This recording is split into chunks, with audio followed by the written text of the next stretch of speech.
Eh bien salut tout le monde, je suis très content de vous retrouver aujourd'hui pour cette nouvelle vidéo. J'attendais de pouvoir vous la sortir depuis assez longtemps. Maintenant je peux enfin, vous comprendrez plus tard pourquoi. Bon allez, j'arrête de traîner et de laisser durer le suspense, je vous montre tout ça.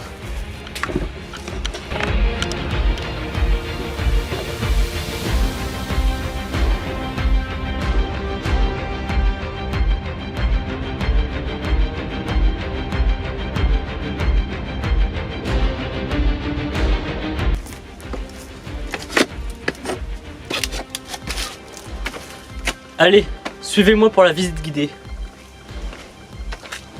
Tout d'abord, j'ai fabriqué ici un abri avec une table pour écrire des lettres ou jouer aux cartes, ainsi qu'un endroit pour s'asseoir. On peut également disposer des accessoires ici sur le côté. Et entre le plafond et le sol ici, il y a une petite ouverture pour voir les lignes ennemies. On continue ici avec un couloir d'accès permettant d'aller à la zone de combat, avec ici une sorte de petit passage en fait qui servait tout simplement à pouvoir faire passer par exemple des troupes sur le dessus, par au-dessus de la tranchée pour qu'ils évitent à sauter avec tous leurs bardas. Et également ici il y a un petit endroit creusé dans la terre pour pouvoir ranger encore une fois des choses.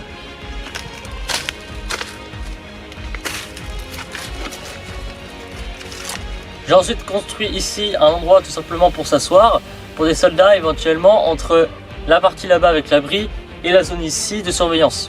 Nous voilà maintenant dans la zone de surveillance, donc avec des échelles, une ici et une au fond que je vous montrerai après pour pouvoir monter à l'assaut.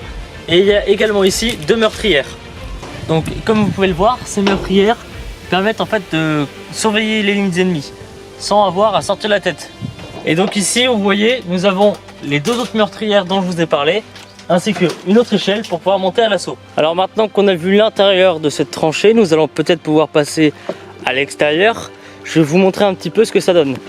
Déjà ici j'ai essayé de placer, comme vous pouvez le voir, des barbelés, car en fait c'est très galère, c'est très chiant à travailler et tout, mais je me dis si c'est en bordel c'est pas très grave, étant donné que je pense qu'à cette époque les barbelés ne restaient pas intacts très longtemps à cause des bombardements. J'ai essayé de faire voilà, plusieurs types avec juste comme ça, en tortillé, avec une barrière ici, encore en tortillé, complètement pété. J'ai placé également plusieurs bouts de bois un peu partout, à moitié ou pas plantés dans le sol, pour vraiment faire en fait, si vous voulez, une allure de champ de bataille. Même si malheureusement je ne peux pas avoir de machine et faire tout un champ de bataille devant la tranchée. J'aimerais bien, mais c'est pas possible. Je pense que vous comprenez pourquoi. Donc voilà, je vous ai fait faire le tour de ma tranchée. Si vous aussi vous souhaitez vous en creuser une chez vous ou sur un terrain autre, eh bien, si je peux vous donner quelques conseils. Premièrement, prenez votre temps. Ça demande énormément de temps, d'énergie, et quand même ça coûte un petit peu de sous parfois pour certains matériaux. Je pense notamment par exemple, moi j'ai dû acheter neuf des traverses ici pour mon abri. Mais voilà, essayez pas de bâcler les étapes. Moi déjà j'en ai bâclé quelques-unes, je vous l'accorde. Notamment là-bas au niveau des tôles. Évidemment ma tranchée n'est pas parfaite. Les tôles sont pas des tôles comme on pourrait en trouver à l'époque. Alors pour certains peut-être que creuser cette tranchée aurait pu être un gros gaspillage de temps. Alors certes c'est vrai, le temps que ça prend est très long. J'avoue il y a pas mal de moments où j'ai pété des câbles parce que j'y arrivais pas, parce que la terre était chiante à creuser et tout. Mais je pense aussi que c'est une façon de perpétrer la mémoire en fait de tous ces hommes qui sont allés se battre pour la France et dont pour beaucoup on ne parle absolument pas malheureusement. Personnellement j'espère cette tranchée pouvoir faire la visiter à une classe. C'est un projet que j'ai à faire, peut-être que je vous retransmettrai sur YouTube si je peux et si je le fais tout simplement. Mais voilà, sachez une chose, c'est que aussi si vous creusez une tranchée chez vous, n'hésitez pas à la partager aux autres. Beaucoup de gens aimeraient découvrir en fait ce que c'était.